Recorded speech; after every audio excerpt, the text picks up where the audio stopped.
Hello, boys and girls. It's Aaron. Let's play make-believe. Let us say, hypothetically, that God exists. Let us say, hypothetically, that there is a heaven. Let us even say, hypothetically, that God is not the major asshole that fundamentalists make him out to be, and that he allows everyone into heaven, regardless of their religious beliefs or lack thereof, provided that they have been a positive influence on the earth, that the earth was better for having had them live on it, or at least not a lot worse. So that's great, right? That's awesome. You die, you get to go to heaven, and you get to talk to all these cool people like Einstein, Thomas Jefferson, Thomas Paine, Benjamin Franklin, Socrates, and Plato. So that's awesome, right? Well, no, not exactly. I mean, think about it.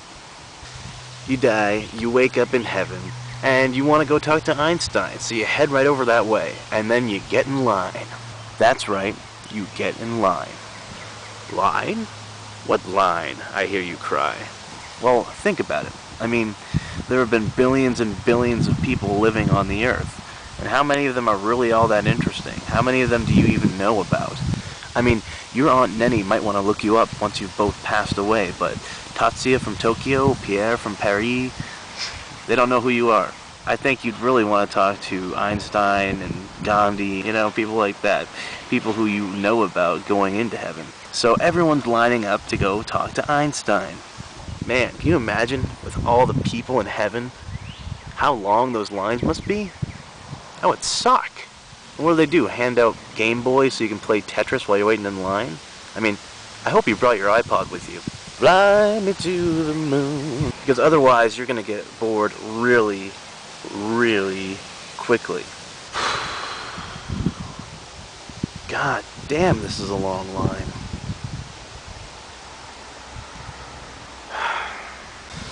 So, I mean, what happened to heaven being an eternal paradise? What happened to there being no suffering?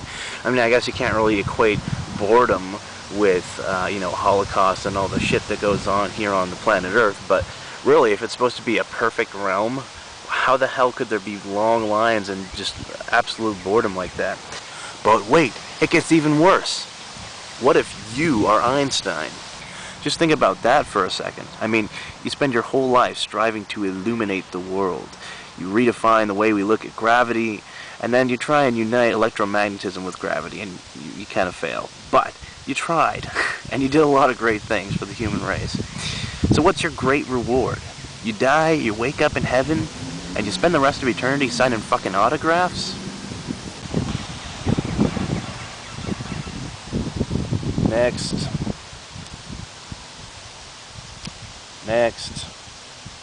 Oh, thank you. Yes, relativity. Yeah, that one. Then what can I say? Next. Fuck! Poor Einstein. So whatever you do, kids, don't grow up to be a celebrity or you'll spend all eternity in heaven signing autographs for douchebags. But Aaron, I hear you cry, surely the soul, being a non-corporeal manifestation of our consciousness, is not subject to the limitations of matter as we know it here in this plane. And who's to say that time even exists in heaven or acts the same way? And you're right. Damn it, you're right. But let's think about this for a second. Let's play it out to its logical conclusion. Let's say that the soul is able to split into myriad versions of itself, all tiny soul clones of Einstein walking around talking to everybody at the same time. Well, alright, so he talks to everybody and then it's over real quick.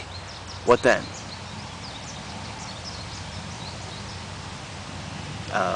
Heaven gets boring all of a sudden. Again. Because he's talked to everyone at the same time, because he can split himself into an infinite number of Einstein souls, then after he's talked to everybody, what's he going to do? What are you going to do?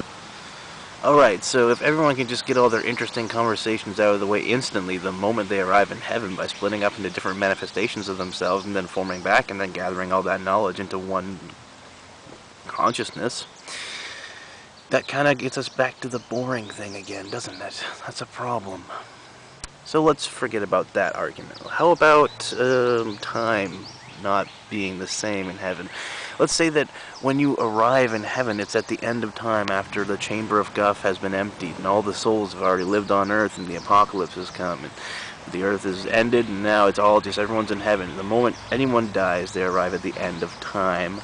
And we're all in heaven at the same time. So people you knew and, your younger brother who died 6 years after you arrives in heaven at the same time as you do. That's kind of nice in one way because you don't have to wait for anyone. You're not going to be like missing somebody. You don't have to watch them down there and be like, oh no. So maybe, that could be a thing. This could be a good thing. Heaven's good. We all arrive at the same time. But that brings us back to the fucking lines. I mean, that just makes the problem worse if we all arrive at the same time. You'd have to fight Genghis Khan and Keanu Reeves to go talk to people. Genghis, dude, whoa, we totally have to hit the Walk of Fame up because I hear Freud and Clinton are signing cigars. So if you believe in heaven, buy an iPod with a soul so you can bring it with you.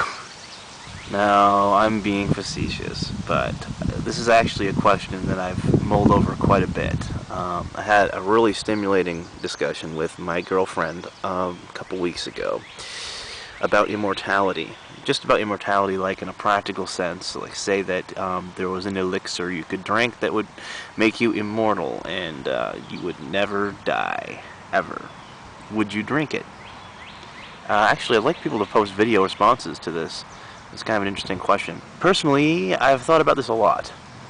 And I mean a lot. Because I used to think about this thing all the time when I was a kid. And I used to think, yeah, that'd be awesome. But the more I think about it, the more I think that immortality would be really cool for the first 1,000 years or so, and maybe even the first 10,000 or 100,000. But after a while, it'd be pretty fucking boring. I mean, we're gonna get back to the whole boredom thing again. I mean, what happens? The sun explodes, taking all of the solar system with it.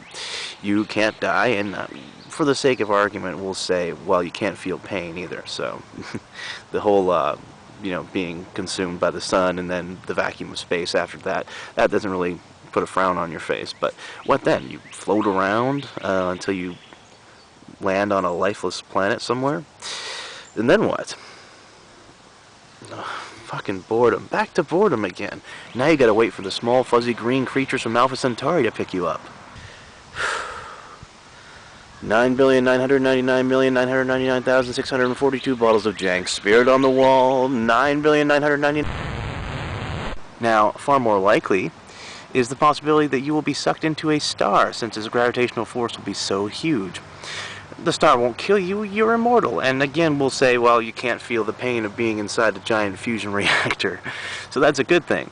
But what's a really bad thing is, you can forget about the small fuzzy green creatures from Alpha Centauri. There's no way they're going to go into a fucking star to pull you up. You'll just have to wait until it goes nova. That could get really, really boring. Now let's say, for the sake of argument, that you luck out.